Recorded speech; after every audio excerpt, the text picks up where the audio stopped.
Assalamualaikum warahmatullahi wabarakatuh. Perkenalkan, nama saya Diki Darmawan dari Prodi D3 Perawatan. Di sini saya akan menjelaskan tentang pendidikan anti korupsi yang ada di Indonesia. Saya akan menjelaskan tentang pengertian anti korupsi. 2. Pentingnya pendidikan anti korupsi sejak dini di Indonesia. 3. Contoh kasus korupsi. 4. Dampak korupsi. Dan 5. Solusinya. Yang pertama, pengertian anti korupsi. Pengertian anti korupsi adalah sikap dan perilaku untuk tidak mendukung adanya upaya untuk merugikan keuangan negara dan perekonomian negara. Dengan kata lain, anti korupsi merupakan sikap menentang terhadap adanya korupsi. Tentunya kamu tahu bahwa tindakan korupsi merupakan salah satu tindak pidana yang sangat menyengsarakan.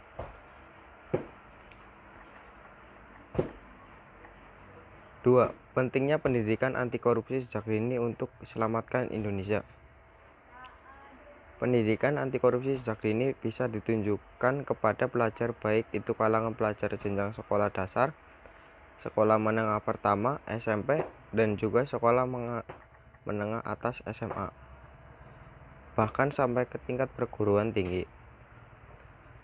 Dalam menanamkan pendidikan anti korupsi kepada anak-anak sejak usia dini, seharusnya yang menjadi promotor adalah dimulai dari keluarga atau orang tua pada saat di rumah, kemudian guru pada saat di sekolah, kemudian berlanjut aparat penegak hukum seperti Polri dan KPK, serta lembaga dan juga masyarakat yang terjun langsung turun ke lapangan seperti dengan cara melakukan sosialisasi dan memberikan pembelajaran dan pemahaman kepada para pelajar terkait tentang pembelajaran korupsi yang meliputi pengertian korupsi, tindakan apa saja yang bisa dikatakan perilaku korupsi baik dan segi perilaku saat di sekolah dan juga di luar sekolah, memberikan cara bagaimana mencegah perbuatan korupsi, serta memberikan pemahaman tentang ancaman hukum apabila seorang melakukan tindak pidana korupsi.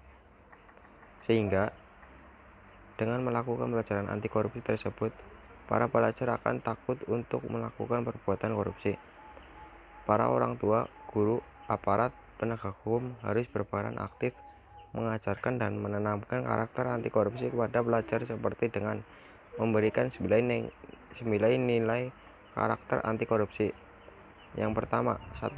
Jujur. 2. Peduli. 3. Mandiri. 4. Disiplin. 5. Tanggung jawab. 6. Kerja keras. 7. Sederhana. 8. Berani. Selanjutnya, kasus korupsi. Contoh kasus korupsi yang terjadi di Pekanbaru. Korupsi Tugu anti korupsi di ruang terbuka hijau di Pekanbaru menyeret 18 orang sebagai tersangka. Dari kasus ini 9 tersangka belum dilakukan penahanan. Tugu anti korupsi di Pekanbaru, Provinsi Riau, meski dibangun oleh provinsi tempat untuk memperingati hari anti korupsi, dana pembangunannya justru dikorupsi. Totalnya ada 18 orang. Dari jumlah itu 6 orang sudah divonis, 3 orang lagi kemarin sudah tetap 2. Sisa sekarang 9 tersangka lagi yang belum ditahan, kata Humas Kejati Riau. Yang kedua, korupsi kepala dinas dipecat. Kasus korupsi membuat 2 aparatur sipil negara ASN di pemerintah kota Tarakan, Kalimantan Utara diberhentikan dengan tidak hormat. Salah satu dari mereka ialah Ahmad Maulana yang terakhir menjabat Kepala Dinas Pendapatan, Pengelolaan Keuangan dan Aset. Maulana terjatuh oleh kasus korupsi penggadaian Videotron pada 2013 silam. Majelis Hakim Pengadilan Tindak Pidana Korupsi Mariam memvonis dengan hukuman 1 tahun dan 8 bulan. Kebijakan serupa berlaku untuk Haris, terpidana kasus korupsi pengadaian lahan pembangunan LPLTU Sungai Maya. Keputusan pemecatan itu lanjut budi sudah sesuai dengan aturan. Pemkot Tarakan juga sudah mengadakan sidang yang dipimpin oleh wali kota. Dengan pemberian itu, kedua tidak akan mendapatkan dana pensiun dari pemerintah. Gaji mereka yang terakhir pada Februari ini tetap diberikan. Dalam kasus korupsi, jumlah mantan pejabat di Pemkot Tarakan juga masih menghadapi proses hukum. Mereka juga sudah dijatuhi sanksi disiplin. Di Madiun, Jawa Timur, mantan sekretaris DPRD Agus Sugijanto dikenal vonis 16 bulan penjara oleh Majelis Hakim Pengadilan Tipikor Surabaya. Ia terbukti melakukan korupsi pembangunan kantor DPRD Kota Madiun. Selain Agus, sejumlah terdakwa lain dalam perkara yang sama sudah divonis dengan masa hukuman beragam. Kemarin Kejari Sidoarjo datang aktivis dari 7 LSM, mereka memprotes maraknya maklar kasus. Kemudian dampak korupsi. Dampak korupsi dibagi ada berbagai macam dampak korupsi. Yang pertama di bidang ekonomi. Dampak korupsi di bidang ekonomi: 1. Lesunya pertumbuhan ekonomi dan investasi pihak asing dalam negeri dalam penanaman modal menjadi sulit terlaksana karena kepercayaan dan kepastian hukum dalam melakukan investasi karena sering terjadi tindakan korupsi. 2. Penurunan produktivitas.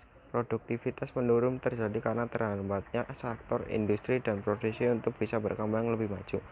Faktor ini mengakibatkan terjadi PHK dan banyak sekali pengangguran serta angka kemiskinan melambung tinggi. 3. Rendahnya kualitas barang dan jasa bagi publik. Beras murah yang tidak layak untuk dimakan, jembatan dan bangunan yang ambruk. Ini adalah contoh rendahnya kualitas barang dan jasa sebagai akibat dari korupsi. Pengurangan bahan untuk fondasi yang digunakan menangani uang proyek itu adalah korupsi.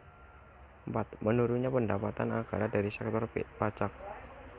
Banyak sekali pegawai dari sektor pajak yang memperkaya diri sendiri dengan mengkorupsi pajak, mengakibatkan ketidakpercayaan masyarakat terhadap pajak, berakibat juga pada percepatan pembangunan, dan yang merugi adalah masyarakat sendiri. 5. Meningkatkan hutang negara. Korupsi di Indonesia meningkatkan hutang luar negeri yang semakin besar. Ini masih saja menjadi korupsi besar-besaran. Selanjutnya dampak di bidang sosial dan kemiskinan masyarakat. Korupsi berdampak bagi masyarakat miskin. 1. Mahalnya harga jasa dan pelayanan publik, rendahnya kualitas pelayanan, keterbatasan akses air, kesehatan, pendidikan karena terjadinya penyelewengan ke kantong para koruptor. 2. Pengentasan kemiskinan berlanjut lambat. Koordinasi pendataan pendana yang lemah karena korupsi dan permasalahan kemiskinan itu sendiri, sehingga sulit agar dapat akses masuk ke lapangan kerja karena faktor pendidikan yang kurang. 3. Terbatasnya akses bagi masyarakat miskin. Harga bahan pokok melambung tinggi, masyarakat miskin tidak dapat membeli pendidikan dan kesehatan yang mahal, serta rumah layak huni dan informasi hukum yang tidak berpihak kepada masyarakat miskin. 4.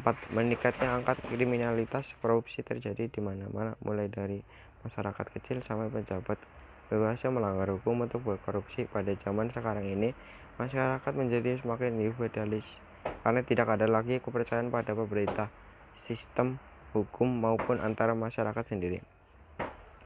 Jika ada bencana atau musibah, orang semakin takut untuk membantu dengan memberi bantuan apapun, takut untuk dikorupsi atau bantuan itu tidak sampai pada mereka yang membutuhkan.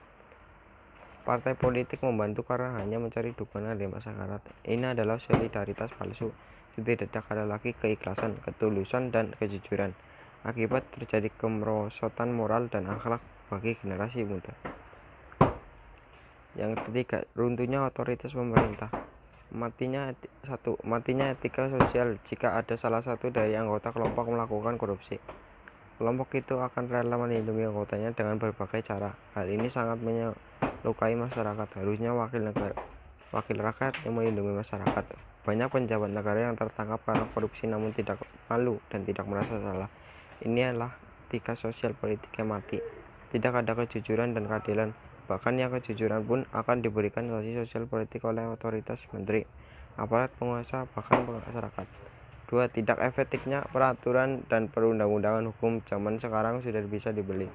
Hukum yang harusnya adil kini bisa menerima suap sogokan sehingga masyarakat berpikir bahwa hukum di negeri ini adil bagi mereka yang berduit. Sedangkan untuk masyarakat yang tak punya hanya akan terpuruk oleh zaman dan keadilan tidak bisa didapatkan.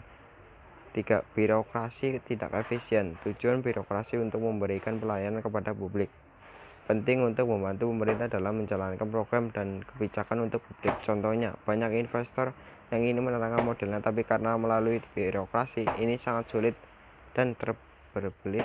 Pada akhirnya suaplah jalan tercepat yang berilmu dan birokrasi di bidang politik yang seharusnya mengedepankan kepentingan rakyat ini malah mengedepankan kepentingan kelompok dan diri sendiri.